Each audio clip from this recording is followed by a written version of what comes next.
Olá, essa semana começamos a falar sobre as teorias sobre motivação e liderança e a continuidade nos capítulos do livro que nós estamos vendo, os livros de Teoria Geral da Administração, e vamos então direto ao assunto. Primeiro, bom, pesquisas realizadas após os experimentos de Hawthorne, que a gente falou na aula passada, que é aquela fábrica, aquele experimento, né, que aconteceu em Chicago há quase 100 anos atrás, elas mostraram que a relação entre as variáveis satisfação das necessidades psicossociais dos empregados e o aumento da produtividade não era tão direta como pretendiam os teóricos da Escola de Relações Humanas. Os autores da Escola de Relações Humanas, no entanto, têm um ponto em comum com os autores clássicos. Eles consideram o ser humano um ser passivo que reage de forma padronizada aos estímulos aos quais é submetido na organização. Então, de certa forma, o mesmo erro, né, que foi cometido durante os pensadores lá da administração clássica, do começo da administração científica, apesar da teoria das relações humanas ela ser um passo adiante, ela trata de maneira mais humanizada o fator recursos humanos dentro da produção, ela ainda tem alguns pecados. Pecados como achar que é possível manipular diretamente, de maneira matemática quase, uma pessoa para fazer com que ela produza mais, mesmo que isso não seja através do medo, que não seja através da coação, que não seja através exclusivamente dos incentivos financeiros, que é o que acontecia antes, incentivos monetários. Mesmo assim, ela peca por não considerar outros elementos importantes que estão relacionados com a motivação das pessoas e com as questões também de liderança, né? Então é sobre isso que nós vamos falar hoje. E aí nós vamos trazer para a conversa um sujeito muito conhecido chamado Maslow, que desenhou um triângulo lá há muito tempo atrás. Todo mundo chama de pirâmide de Maslow, mas a maioria dos desenhos que ela aparece como um triângulo e não como uma pirâmide, porque ela é bidimensional. Mas é uma pirâmide, a ideia é uma pirâmide. E essa pirâmide, para a gente entender, o Maslow ele considerou outros elementos além dos incentivos monetários, né? E ele não foi, ele na verdade não é um psicólogo que só está associado às teorias da administração, né? Ele entendeu que o homem tem necessidades múltiplas, não só as de associação e filiação a grupos informais, que isso já tinha sido percebido lá no experimento de Hawthorne, né, como propunha a Escola de Relações Humanas, né, mas com base nos estudos do Maslow, passou-se a considerar o homo complexus, um indivíduo que tem necessidades ligadas ao seu ego, ao seu desenvolvimento pessoal, à sua aprendizagem e à sua realização. E por isso que a gente usa muito aquele desenho, né, da pirâmide de Maslow, para entender que, depois de resolvidas as necessidades básicas, e são aquelas necessidades que todos nós temos, né, inclusive os animais têm, né, os animais não racionais têm também, que são as necessidades de abrigo, alimentação, né, sobrevivência mesmo, né, você tem outros elementos talvez mais importantes, né, e lógico, se você não tiver as necessidades básicas resolvidas, aí não existe nada mais importante. Mas tendo resolvido essas necessidades básicas, existem outros elementos nesse homo complexus que fazem com que ele tome decisões e com que ele ative, né, esse fator chamado motivação para produzir mais, entregar melhor resultado e tal. Então consideras que o homo complexus ele não é só motivado pelo dinheiro, nem pelo grupo, né, pelas influências dos grupos formais e informais, mas ele tem necessidades que são múltiplas e complexas. Ele tem desejo de autodesenvolvimento e de realização, ele quer melhorar, ele não quer simplesmente permanecer como está, e o trabalho fornece sentido à sua existência, isso a gente já falou na aula passada, né, a importância do trabalho para nós, para a nossa sociedade, ela é muito forte, ela identifica o cidadão, né, quando ele coloca o título, né, de um emprego, o trabalho dele, logo em seguida do nome dele. Então, o trabalho ele dá esse sentido para a existência das pessoas e, logicamente, ele também tem autonomia de pensamento. Você não consegue controlar ou mandar com que a pessoa pense alguma coisa, porque ela decide sobre o que ela está a fim de pensar. Então, o Maslow, os estudos dele voltavam-se primordialmente para o estudo da teoria da personalidade e do desenvolvimento humano, independentemente de preocupações com eficiência organizacional. Como eu disse, ele não foi pesquisar, ele não foi para dentro da indústria para ver como é que aumentava a produtividade, ele tratou de maneira bem mais ampla e ele concluiu que o ser humano tem necessidades complexas que podem ser hierarquizadas e apresentadas em uma pirâmide. Então isso ele foi lá por volta de 1940, 1943, né, nessa época, é que ele propôs o desenho dessa pirâmide, que é famosa, utilizada até hoje por diversas áreas do conhecimento, em que você tem lá embaixo as funções fisiológicas do modelo de Maslow, ou seja, as condições básicas, né? Vamos levando isso para dentro da empresa, eu ter os equipamentos, eu ter meu salário garantido, saber que eu vou receber no final do mês, ter ferramenta para poder trabalhar, isso é o básico, né? Dentro da organização. Depois disso vem a segurança, e não é só a segurança física, a segurança também de eu ter um plano de saúde, de eu ter benefícios, de eu saber que eu posso contar com, se eu precisar, né, com um plano de saúde ou outras, seguro de vida, esse tipo de coisa é uma segundo degrau, né, dessa pirâmide, e ele tem também uma importância que muitas vezes faz com que uma pessoa escolha uma empresa e não outra. E numa situação em que você tem salários iguais, o que faz com que eu decida ir para uma empresa ao invés de outra? Por causa dos benefícios, né? E esse benefício ele pode ser muito importante dependendo da condição de vida daquela pessoa. E isso é uma segurança que faz com que as pessoas sejam motivadas a escolher, fazer escolhas. Depois você tem os sociais, né? A inserção em grupos. Quando você entra em determinados grupos, você se sente pertencente àquele grupo, e tem alguns grupos que são mais exclusivos do que outros. Então, se você entra em grupos mais exclusivos, você se sente mais importante, né? E isso faz parte desse homo complexus no modelo do Maslow, ou seja, a sociedade tem que me aceitar, e tem determinados grupos que são mais importantes do que outros dentro da sociedade, então eu quero fazer parte do grupo, e o grupo me aceitando, eu me sinto superior, às outras pessoas que não foram aceitas. Isso faz parte do ego, né, da gente escolher, por exemplo, trabalhar numa empresa, não porque ela me paga bem, mas porque ela tem um nome forte, importante no mercado, é uma grife boa, e se eu trabalhar naquela empresa, eu também vou estar associado àquela grife, e isso pode ser importante. Isso, quando eu falo de empresa, a gente pode levar isso para a administração pública também. Uma pessoa que tem, por exemplo, o mesmo salário para ser um servidor público em um órgão que é menos conhecido, né, ou inferior do que outro, ela pode escolher por causa do status social, né? Eu prefiro trabalhar na prefeitura de Cambuquira, né, que tem o mesmo salário que a prefeitura, por exemplo, de Curitiba, né, que é uma cidade tida como uma cidade moderna, ou de São Paulo, né, mesmo que se o salário fosse iguais, o que faria eu tomar uma decisão? Lógico que tem outros fatores, né, outros fatores que entram nisso também, familiares e tal, mas a gente tem essa escolha muitas vezes, né, através dessa posição social. Lá mais em cima, no penúltimo degrau, a autoestima, né, e aí isso tem a ver na empresa com o plano de carreira, com o status, né, com o cargo que você ocupa. Então as pessoas buscam progredir na carreira para ocupar cargos mais altos, e aí o plano de carreira é importante porque a pessoa tem que saber. O que é um plano de carreira? São as regras que dizem como é que você faz para progredir dentro da sua carreira. Se você não sabe quais são as regras, você fica perdido. Então ter um plano de carreira conhecido, aberto, claro para as pessoas, é uma motivação, porque a pessoa sabe o que ela tem que fazer para subir dentro da carreira. Se ela não souber o que ela tem que fazer, ela não vai fazer nada, né? Então, você tem que ter essas informações para poder permitir com que ela suba de status, né, dentro da organização e fora da organização também.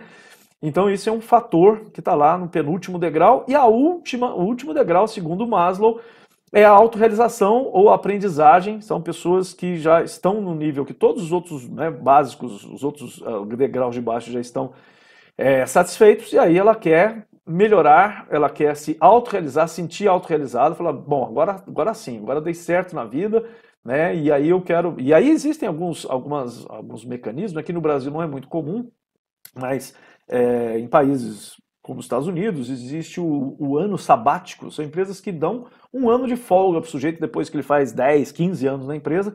ele tira um ano de folga para poder fazer um aprendizado. Ele vai fazer um MBA, um mestrado, um doutorado, alguma coisa, sem ter compromisso com a empresa, porque agora ele está autorrealizado e ele quer, né, aprimorar, aprender mais, até para trazer esse aprendizado de volta para a empresa. Então, no Brasil não é muito comum, no setor público menos ainda, mas existem, né, situações como essa, mas mesmo assim a pessoa não precisa parar de trabalhar, ela pode continuar aprendendo, né, continuar continuamente nesse processo de melhoria, de aprendizado, porque isso traz autorrealização para ela.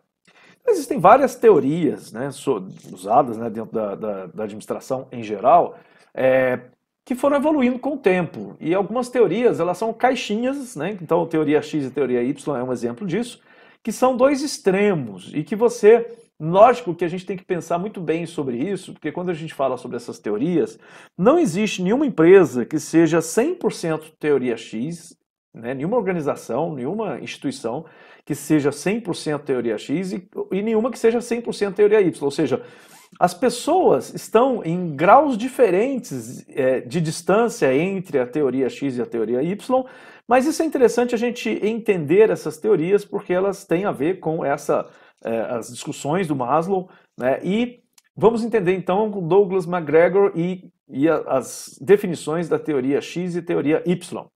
Bom, o Douglas ele retoma alguns dos argumentos de Maslow para explicar o seu modelo, no qual ele relaciona os conceitos de motivação e liderança. Para o autor, o Douglas, há diferentes tipos de pressuposto sobre a natureza humana e suas motivações correspondem a diferentes estilos de liderança. Então ele complementa o trabalho do Maslow, acrescentando mais algumas informações e apresentando os modelos, que ele chamou de teoria X e teoria Y. Então vamos conhecer esses dois modelos. Teoria X: os gerentes e administradores são os únicos responsáveis pela organização dos fatores de produção. Ou seja, não há discussão com os subordinados, as pessoas, os executivos, né, os gerentes é quem tomam as decisões, escolhem os caminhos, definem tudo que tem que ser feito. Os gerentes e administradores devem estabelecer padrões explícitos de comportamento e monitorá-los, exercendo de forma estrita o controle social burocrático, baseando-se nas regras e em outros elementos formais. Trata-se de um estilo de gestão centralizador e autoritário. E a intervenção e o controle gerencial são fundamentais para garantir a produtividade e a eficiência sem controle, né? E sem controle, o que aconteceria? O ser humano tende a ser passivo e resistente a colaborar para atingimento dos objetivos organizacionais. Como eu disse, isso é um modelo, né? Uma caixinha, e continua, né, ainda para o McGregor na teoria X. Os pressupostos básicos da teoria X estavam focalizados apenas nas necessidades humanas fundamentais, descritas pelo Maslow, ou seja, as necessidades fisiológicas e de segurança, aquelas necessidades de mais baixa ordem ou de mais baixo nível dentro da pirâmide do Maslow. Já na teoria Y, a administração ela é responsável pela organização dos elementos produtivos da empresa, dinheiros, materiais, equipamentos, né, e pessoas, para que essa atinja os seus objetivos e os seus fins econômicos. As pessoas não são passivas, não são indolentes ou apáticas por natureza. Elas se tornam assim por suas experiências negativas em outras organizações. Então, a teoria Y ela enxerga mais a autonomia do ser humano e essa necessidade dele de aprimorar, de aprender, de entregar resultados melhores, ou seja, de motivação intrínseca, natural do ser humano. Ele é motivado a melhorar, a entregar mais resultado. E aí a motivação, a dedicação ao trabalho, o potencial de desenvolvimento e a capacidade de assumir responsabilidades e dirigir seu comportamento ativamente para a consecução dos objetivos organizacionais são elementos presentes em todas as pessoas. Esses fatores são estimulados nos indivíduos pela administração. É responsabilidade da administração, proporcionar condições para que as pessoas reconheçam e desenvolvam por si próprias essas suas características. Então a empresa trabalha como uma facilitadora para as pessoas apresentarem as suas qualidades, né, e as suas habilidades. A tarefa essencial da administração é só criar condições orgânicas e métodos de operação em que as pessoas possam atingir melhor os seus objetivos pessoais, orientando seus esforços em direção aos objetivos da organização. Essa é a teoria Y, bem oposta à teoria X. E aí, ainda da teoria Y, a administração é principalmente um processo de criação de oportunidades, né, de realização de potenciais, de remoção de obstáculos e de encorajamento ao crescimento. Tal formulação de McGregor tem muito a ver com a administração por objetivos do Peter Drucker, que foi um guru da administração, recentemente morto, né, mas que ainda participou e na década passada ainda de vários eventos, inclusive no Brasil, ainda e publicando, né, ainda livros e falando sobre a importância, né, da organização trabalhar como uma oportunizadora, né, criando oportunidades para as pessoas, inovando, né, trabalhando com o marketing, pesquisa e desenvolvimento, desenvolvendo novos produtos e serviços, vendendo esses produtos, né, aplicando os conceitos de comunicação nesses produtos. Essa era a ideia do Peter Drucker e isso ele se refere, né, à concepção da natureza humana e das funções da administração, ou seja, é muito a ver, né, as ideias dele com a teoria Y. Então aqui nós temos um contraponto, né, entre as duas teorias. Teoria X, as pessoas são preguiçosas e indolentes. Na teoria Y, as pessoas gostam do trabalho que exercem e são esforçadas e dedicadas. Na teoria X, as pessoas tendem a evitar o trabalho. Na teoria Y, as pessoas consideram o trabalho como algo natural a ser realizado. Teoria X, as pessoas evitam a responsabilidade para se sentir seguras. E na teoria Y, as pessoas podem se controlar e assumir responsabilidades. Na teoria X, as pessoas são ingênuas e sem iniciativa. Na teoria Y, as pessoas são criativas e competentes. Como eu disse, são dois extremos. Nenhuma organização você vai encontrar apenas a teoria X em prática e em nenhuma organização você vai encontrar apenas a teoria Y. O que a gente encontra é uma mistura dessas duas coisas.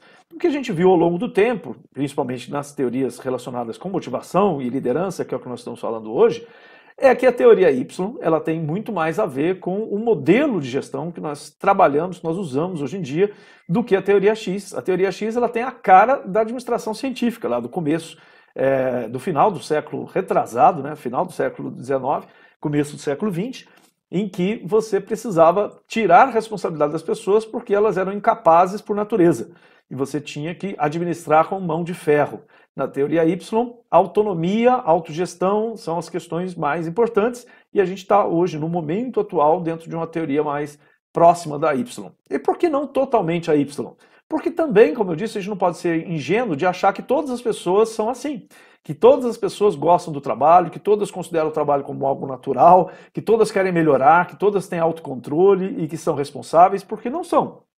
Então, da mesma forma como não existe o modelo 100% teoria X, não existe o modelo 100% teoria Y, e por isso mesmo a gente tem várias situações e ferramentas de controle dentro da organização para conseguir fazer com que você atinja os seus objetivos, fazendo vários tipos, vários níveis, né, de motivação e liderança com as pessoas que trabalham na organização. O Frederick Herzberg, ele trata dos fatores higiênicos de satisfação, ou das condições mínimas de trabalho que o indivíduo deve ter para satisfazer as suas necessidades básicas de segurança, de inserção social e de reconhecimento. Se ausentes, esses fatores mínimos podem comprometer o processo de trabalho. Essas são condições necessárias, mas não suficientes para garantir a boa produtividade do trabalho. Que é o que a gente falou quando estava falando da pirâmide de Maslow agora há pouco, que não adianta nada você ter auto-reconhecimento, ter todos aqueles níveis superiores, ter um bom cargo e a pessoa está com medo de não receber o salário do mês que vem porque a empresa está passando por dificuldade. Então, as necessidades básicas são chamadas também de fatores higiênicos de satisfação. Quando fala higiênico, normalmente a gente pensa em limpeza. Não é. Higiênico tem a ver com saúde. E a saúde não é só a saúde física, é a saúde mental, por exemplo. Então, os fatores higiênicos de satisfação é você ter aquelas condições em que as pessoas têm higiene e saúde física, saúde mental, podem concentrar-se naquilo que elas estão fazendo, porque ela sabe que ela tem segurança, que ela tem, o emprego está relativamente garantido, que ela não vai ficar desempregada, que ela vai ter apoio da empresa se ela precisar, que ela tem apoio de um plano de saúde se ela ficar doente, que a família dela está apoiada se acontecer alguma coisa de grave. Tudo isso tem a ver com os fatores higiênicos, né, de satisfação e também, né, considerado como as condições mínimas de trabalho. Então tem vários teóricos, né, que foram estudando ao longo do tempo e acrescentando informações ao conhecimento do Maslow. Isso veio lá nos anos 40, né, nos anos 50. Em contrapartida, segundo Herzberg, os fatores motivacionais ou intrínsecos estão relacionados ao aprendizado e à realização do potencial humano do trabalho. As necessidades mais complexas, cuja busca por satisfação permite a canalização da energia vital para o trabalho e gera um maior comprometimento com a organização. esses são fatores indeterminados e complexos, influenciados pela identidade de cada indivíduo. Então, aí tem um fator importante que é, tendo as necessidades básicas resolvidas, se eu estiver com as minhas necessidades mais ou menos tranquilas, eu tenho capacidade de me concentrar em realizar coisas complexas e conseguir fazer, né, canalizar minha energia para o trabalho e conseguir ter um bom desempenho. Se eu estou preocupado com o básico, eu não vou conseguir fazer isso. Mas, ao mesmo tempo, é muito mais difícil você entender o que, por exemplo, pode motivar uma pessoa do ponto de vista de status social, de motivação, de ego, né, de autocrescimento, quando é mais fácil você entender quais são as necessidades básicas. A necessidade básica é não passar fome. Então, por exemplo, é bem objetivo, bem tranquilo. A necessidade básica é eu ter uma moradia, né, e não ter o risco de ser despejado da minha moradia. Então isso é meio óbvio. Já outras coisas, por exemplo, uma pessoa pode querer muito ser promovida e chegar a presidente de uma empresa. Tem outras pessoas que não. Elas vão se sentir satisfeitas com o reconhecimento do próprio cargo que elas têm. Isso é da natureza de cada pessoa. Cada um vai ter as suas desejos, vontades, medos, receios. Eu conheço pessoas que passaram a vida inteira, né, e se aposentaram numa mesma empresa e nunca mudaram de cargo e nunca ficaram insatisfeitas com isso. Nunca foram promovidas porque não queriam ser. Por quê? Porque elas evitavam responsabilidades maiores. Eu sei fazer isso daqui, faço bem, gosto do que eu faço, eu quero continuar fazendo o que eu faço. Eu não quero ser chefe de ninguém, líder de ninguém, mesmo que isso represente vantagem monetária. Eu não quero ganhar mais para fazer algo que eu não sei se eu vou dar conta de fazer. Isso é da natureza do indivíduo. Então, esses elementos que são os elementos de fatores motivacionais, ou também chamados de intrínsecos, eles são mais difíceis de se trabalhar ou de se gerir esses elementos. Então, para um gestor, para um administrador, é muito mais difícil se você não conhece o indivíduo, se você não conhece de psicologia, não conhece de motivação, de uma série de elementos que tem como estudar e aprender sobre isso, né? Mas são conhecimentos complexos e que vêm de outras áreas, não da administração, e que vêm da psicologia, da sociologia, de várias outras setores, né, do conhecimento, mas que são agregados para dentro da administração para facilitar a vida do gestor. Então aqui estão os fatores higiênicos, também chamados de fatores extrínsecos, a condição necessária, mas não suficiente para manter uma boa produtividade, né? As questões mínimas, atendem às necessidades básicas dos indivíduos. Então, salário equivalente ao mercado, né? Eu não posso trabalhar muito e ganhar menos que todo mundo, porque senão eu me sinto desmotivado. Ter máquinas e equipamentos bons, né, que eu consiga fazer meu trabalho com essas máquinas e equipamentos. Um ambiente aceitável, né, um ambiente de trabalho que seja aceitável, que tenha ventilação, que não seja poluído, que não tenha ruído demais, que tenha iluminação suficiente. Benefícios mínimos, né, vale transporte, ticket de alimentação, né, o mínimo necessário, que muitas vezes até é exigido por lei. Então, esses são os fatores também chamados de higiênicos ou extrínsecos. Extrínsecos porque vêm de fora para dentro, né, no modelo do Herzberg. E os fatores motivacionais ou intrínsecos, aqueles que vão de dentro para fora. E aí é interessante isso, porque muita gente acha que é possível motivar o outro, principalmente quem não estudou psicologia. Quem estudou já sempre diz o seguinte: ninguém motiva ninguém. Você pode criar um ambiente e colocar fatores à disposição de uma pessoa para que ela se motive a fazer algo. Mas eu não consigo motivar a pessoa externamente a fazer algo. A motivação, ela é intrínseca, ela vem de dentro do indivíduo. E essa motivação, então, né, que é um fator intrínseco, ele depende das características específicas de cada indivíduo ou grupo organizacional. O que funciona para um pode não funcionar para outro. O que é muito desejado por um pode ser desprezado por outro. E as questões, muitas vezes relacionadas com fatores identitários de difícil generalização, né, identitários, ou seja, isso tem a ver com esse indivíduo, é uma característica dele e ele vai se motivar por isso, enquanto que outras pessoas não, né? Por exemplo, eu posso estabelecer como um prêmio, por exemplo, né, relacionado aos benefícios da empresa, uma viagem internacional. Tem gente que vai dar um rim para poder conseguir ganhar o prêmio, e tem gente que não vai fazer um mínimo de esforço, porque morre de medo de avião, não sabe falar outra língua, tem medo de passar vexame, né, porque vai fazer uma viagem, né, para um local desconhecido. Tem gente que simplesmente não gosta de viajar, gosta de casa, de família. Então, Como é que você sabe qual é um valor, né, qual é um fator motivacional que vai fazer com que uma pessoa se motive, sendo que outras pessoas com o mesmo valor, com o mesmo benefício, ela pode simplesmente, às vezes até o contrário, ao invés de se motivar, ela pode se desmotivar. Existem necessidades ligadas, então, à autorrealização e à autoestima. Todo mundo tem essa autoestima e, logicamente, né, a autorrealização, a gente tentar entender isso e fazer com que as pessoas se autorrealizem é importante, né, porque a pessoa autorrealizada, ela tem mais, a gente poderia dizer até, mais concentração, né, no trabalho. Plano de carreira e treinamentos podem corresponder a essas necessidades, né? Então, lembra que eu falei, plano de carreira, saber o que eu tenho que fazer, qual é o caminho para eu caminhar dentro da organização, subir os degraus, chegar no cargo que eu quero. E o treinamento, eu ter alguém me oferecer condições ou capacitação para que eu consiga melhorar e mudar, não só ficar fazendo a mesma coisa o tempo todo, porque eu não aprendi nada novo, então eu não consigo fazer nada novo.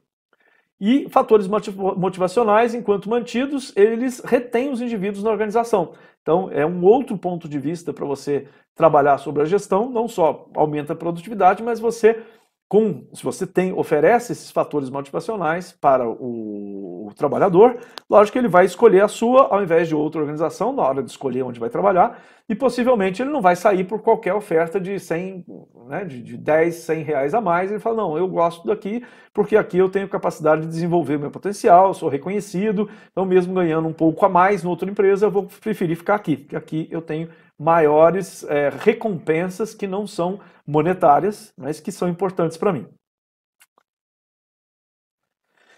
Bom, existe um modelo do David McClelland, que é a teoria da contingência da motivação. Nós vamos falar bem rapidamente sobre essa teoria, depois nós vamos voltar ainda, e tem no texto, né, para vocês lerem, sobre essas necessidades. Então, a primeira das necessidades da teoria da contingência é a necessidade de realização, ou needs for achievement.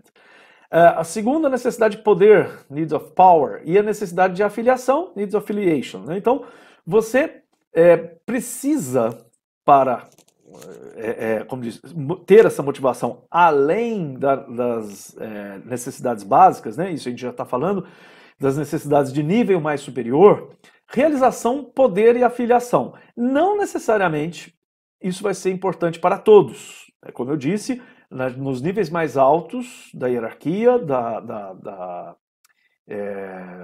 pirâmide de Maslow, as coisas tendem a tornar-se mais individuais, mais relacionadas com questões identitárias do indivíduo, do que generalizadas. Mas normalmente isso faz parte da motivação. As pessoas têm necessidade de se sentirem realizadas, de serem realizadas, de se sentirem realizadas. É muito frustrante você tentar fazer algo e não conseguir, tentar fazer algo bem feito e não fazer mal feito. Né? Então, a realização é você fazer bem aquilo que você deveria fazer. O poder, nem todo mundo, falei agora há pouco de pessoas que passam a vida inteira sem ter uma promoção e estão satisfeitas com isso é mais identitário, mas é uma questão importante para alguns grupos de pessoas. Então, existem brigas por poder, lutas por quem vai chegar no cargo, né, de chefia. Isso existe, logicamente, até porque está relacionado o status, né, com o poder, está relacionado também a remuneração, né, com o poder, e a necessidade de afiliação. Afiliação é eu fazer parte de grupos. Eu, quando estou num grupo que eu gostaria de estar, eu me sinto parte do grupo, e fazer parte do grupo é uma necessidade nossa. A gente quer ser afiliado a grupos, a gente quer ser relacionado com grupos, de todos os tipos de grupos. Né? Nós, quando escolhemos um time de futebol, a gente entra para um grupo, o grupo dos torcedores daquele time. E é uma necessidade que a gente tem de afiliação. Né? Quando eu entro para uma empresa, eu me afilio à empresa, né? E isso é um termo bastante usado, esse termo de afiliação. Quando eu entro numa universidade, numa escola, eu me afilio a essa universidade, e aí dentro dessa empresa, dentro dessa universidade, existem outros grupos, subgrupos, que também eu posso querer me afiliar àquele grupo. Então, por exemplo, eu posso, dentro de uma universidade, querer fazer parte do PET, que é uma outra filiação, né? O programa de... falhou agora. Educação... depois eu lembro. eu posso querer fazer parte do PTA, de outros grupos, né? E ser aceito daquele grupo, eu quero entrar para a empresa júnior, eu quero participar dos eventos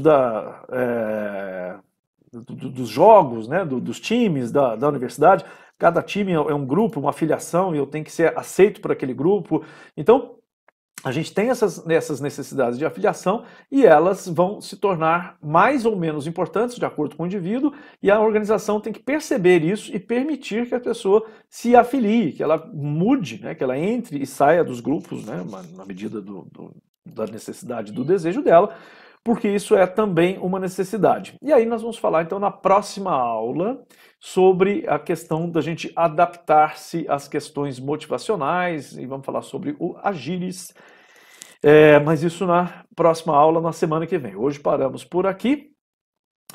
Uma boa semana, e toda a descrição, né, do material está no Moodle, tá certo? Então até semana que vem. Boa semana, bons estudos, cuidem-se, não saiam de casa e até lá.